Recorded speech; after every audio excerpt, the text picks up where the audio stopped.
Hello and welcome to the 80s Movie Podcast. I'm your host, Edward Havens. Thank you for listening today. One of the things that I love to do is to introduce listeners to movies they barely know if they've ever even heard of them at all. And today I'm going to introduce you to a movie from 1987 that was distributed by Universal Studios that I can practically guarantee you've never heard of. Andy Anderson's Positive ID. Positive ID. Every victim fantasizes about revenge, but some victims are not as helpless as they appear. We have an update on the Julie Kenner story of last May. As you'll recall, Ms. Kenner, a Fort Worth housewife, was the victim of a brutal rape. The subsequent trial of her accused rapist was the focal point for both media coverage and public outcry. Well, tonight, News Center 7 has learned that attorneys for Vincent DiStefano have reached a plea bargain arrangement with prosecutors that may have DiStefano serving only 7 months on charges of simple assault before being eligible for parole in mid-February. There must have been one point where you liked it. How did it feel? How did that feel? Did you like that? You were a victim once. Don't let yourself become one again.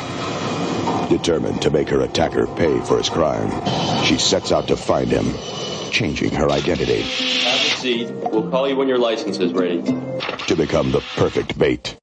So, you a working girl? Is she strong enough to carry out her revenge? Are you coming in? If you'd like. Or will she become a victim again? I have something for you. Hey, sweetheart. Don't I know you from somewhere? A chilling film named one of the year's 10 best by the Boston Herald. Positive ID. Another thing I love to do on this show is to map out just how much the movie industry has changed since the end of the 1980s, and Positive ID is another great example of that change. But before we get to the movie, let's take a moment to get to know Andy Anderson. If you don't know the name Andy Anderson, there's a very good reason why. Born in July of 1946, Andy Anderson made his way into the film industry as a production assistant and assistant director on a number of small independent film projects shot in and around the Dallas-Fort Worth-Arlington area in the 1970s, where he eventually would find full-time employment as a film professor at the University of Texas at Arlington. In the early 1980s, he would oversee the production of a low-budget science fiction horror movie being made by one of his students called Interface.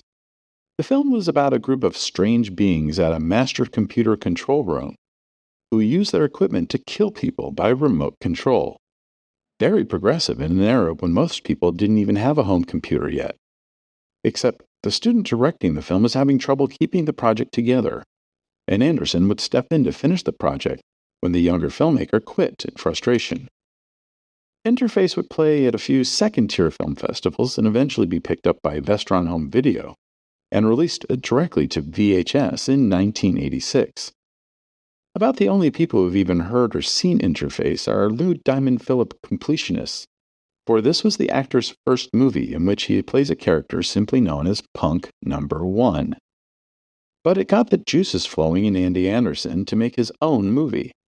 And like Alex Cox would do with two of his late career movies, as we discussed at the end of our recent episode about his 1987 movie Walker, Anderson would use some of his students as crew members on his film. Anderson figured he would need about $200,000 to make his movie, and he would quit his job, sell his house, sell his car, empty out his savings account, and max out all of his credit cards, which only got him to about $100,000. He would borrow the remaining money he needed from friends, family, and some local investors. Positive ID would tell the story of Julie Kenner, a housewife from Dallas who was having trouble shaking off the horror of having been raped a year earlier.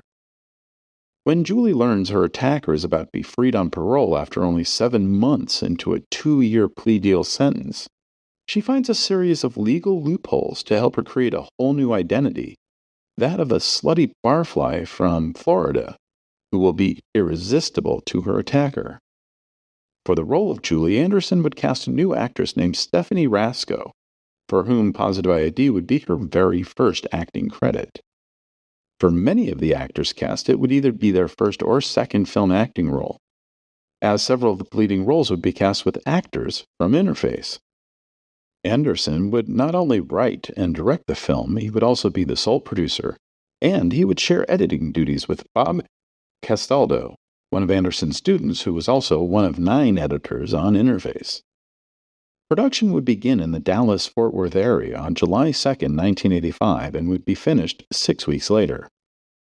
For the Kenner family home, Anderson was able to get one of the local real estate developers to allow them to shoot in one of the model homes for a week. Anderson would use a recently shuttered bar in a soon-to-be demolished building for the scenes where Julie would find her way into the life of her attacker. To keep production costs down, all of the actors wore their own clothes and provided a number of their own props, like televisions and computers. The actors and crew would defer a portion of their salaries for a percentage of potential profits, while Anderson would not pay himself at all. The film would have its world premiere at the Boston Film Festival on September 17, 1986, and would also play at the Fort Lauderdale International Film Festival, the then U.S. Film Festival, now better known as Sundance, the New Directors' New Film Series at New York City's Lincoln Center, the AFI Film Festival in Los Angeles, and several other major festivals over the next 8 months. The reception and reactions to the film were so strong on the festival circuit that Universal Studios would pick the film up for distribution and set an October 23, 1987 release date. While Universal would not spend a whole lot of money on advertising the film, buying only half-page ads in the New York Times and the Los Angeles Times, and completely ignoring television and radio ads, they would open the film on 10 screens in 6 cities, in a number of prestigious theaters, including the AMC Century 14 in Century City, the Cineplex Beverly Center in Los Angeles, the Cineplex Universal City Cinemas just outside the studio's theme park, and the Sutton Theater in New York City, with plans to expand the movie into a wider release if the film performed well. But the grosses would not be encouraging, hitting just $31,358 in the first 3 days. In its second week, it would lose half of its screens and see its weekend gross drop to just $9,288. And it would be all over for the film right there. Universal stopped reporting grosses after just 10 days, and only $56,456 in ticket sales. More than one critic would point out the tonal, if not thematic, similarities to another recently released low-budget independent Texas-shot neo-noir crime film, Joel and Ethan Coen's Blood Simple. It's not exactly an unfair comparison, but it's not exactly a bullseye either.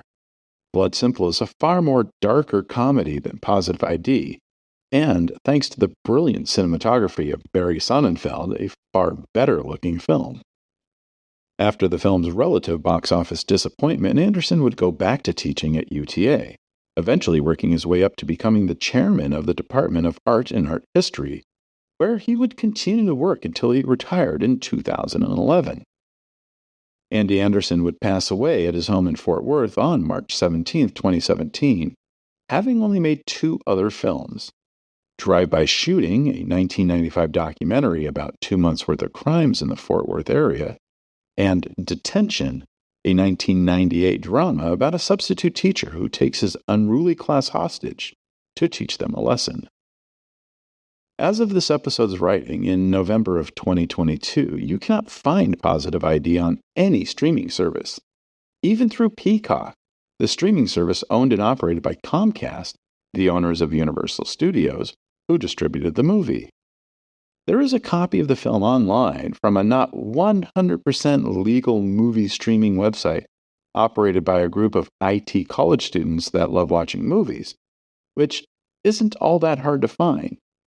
Or you can order a DVD or a Blu-ray copy of the film from oldies.com, who Universal has hired to operate their print-on-demand Vault series. Thank you for joining us. We'll talk again soon. Remember to visit this episode's page on our website, the80smoviepodcast.com, for extra materials about Positive ID. The 80s Movie Podcast has been researched, written, narrated, and edited by Edward Havens for Idiosyncratic Entertainment. Thank you again. Good night.